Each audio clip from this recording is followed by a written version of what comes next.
Tony, how would you assess the overall performances and results from the seniors for last season? Um, Looking back now, we've had a bit of time. I think all three teams done well. We start with the Reds. They got promoted to Div 3 and they finished second in Div 2. So looking hopefully to get promoted. The reserves, a really, really young side. Some of them first time playing senior football. 2 points between third and fifth. So I think they've done amazing.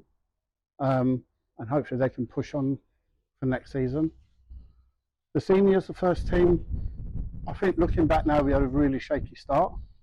Probably should have had a few more points than what we did at the beginning, but going forward after that, I think the back end after Christmas and that, I think we lost maybe 1 or 2 games, and that's the cup final as well thrown in.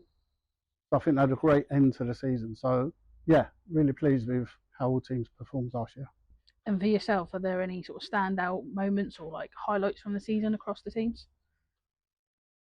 I think standout moments, not individual moments, but bar one game, we had 66 games between 3 teams, and bar one game, which there was extenuating circumstances, we fielded teams for 65 games. I think to have 3 teams consistently week in, week out, going out, putting in the squad and everything, and competing in every game, I thought, yeah, that's the standouts for me last year.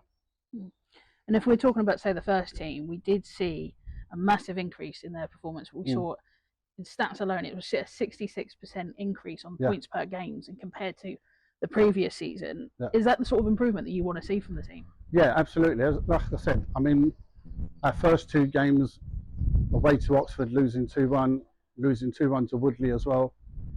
Back-to-back games, which realistically, if you watch the games back, we deserved something more than just draws from both games. We could have even ended up with more points, but yeah, the points tally was amazing. And we competed virtually in every single game. So yeah, for me, the points tally was great. The upturn on what we've had in the previous season, so great, yeah.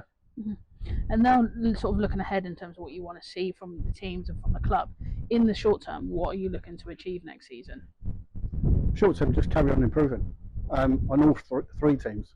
You know, from the Reds, I think they've got virtually a very similar squad to what they're going to have, what they had last year. So it'd be good to see them compete in Div 2. The reserves will have a tough season if we can get them in Div 1, and hopefully there will be, with some young players, but they'll grow from the experience of last season.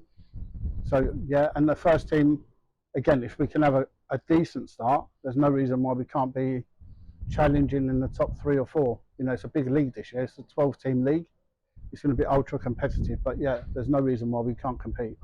And just a quick one on that: how big of an improvement do you think it is going to be having 12 teams in the league? Well, I'm looking forward to it.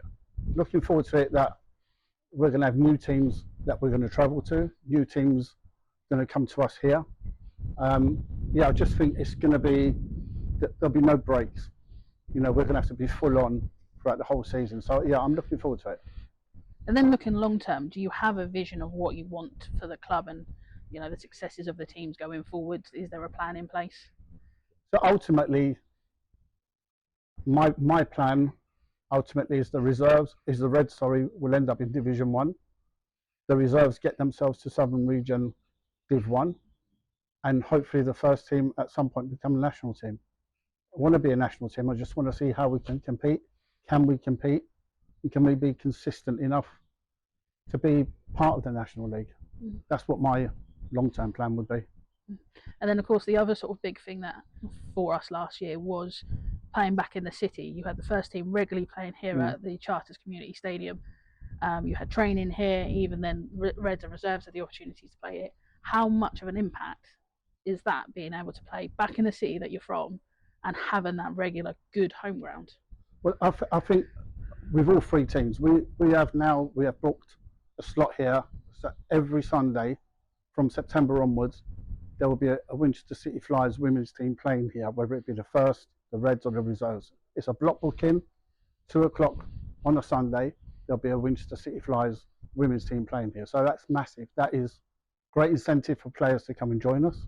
great incentive for the players that exist in our club to play at such a wonderful place, a brilliant stadium here. So yeah, it's made a lot of difference for us, massive, and it's great to. This is home now.